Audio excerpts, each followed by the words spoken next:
Sa ating Now Trending, patok sa social media ang isang influencer dahil sa kanyang paggawa ng mga content tungkol sa eksena sa high school days. Yan ang Now Trending scoop ni Floyd Vrenz sa sentro ng balita.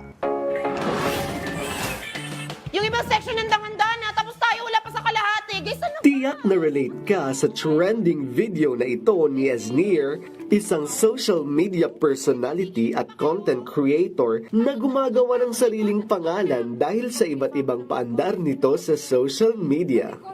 Ang kanyang entry na ito pumalo na sa 14 million views at patuloy pang tumataas. Maximize your voice at iparinig natin sa kanila yung sariling atin. Dapat sila yung mag-adjust. Ang kanyang paandar ay mga kaganapan sa high school kapag may patimpalak o contest. But everything changed when the Fire Nation attacked. Sa unang ganap, hindi mawawala ang pagkakaroon ng mga spy sa tuwing may mga school event. Kunwari, dadaan pero sisilipin lang pala ang entry ng kabilang section. Guys, narinig mo yun? Hala, chant natin yun ah. Oo nga. Magpapatalo ba kayo?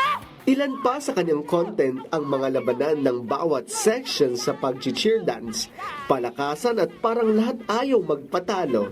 Ito naman, sa tuwing Foundation Day, labanan naman ng mga section sa timplahan ng palamig kung sino nga ba ang may mas masarap na juice, Section A o Section B.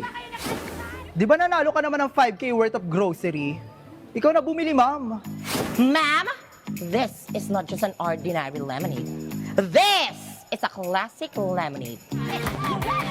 Aliw, di ba? Floyd Vrenz para sa Pambansang TV sa Bagong Pilipinas.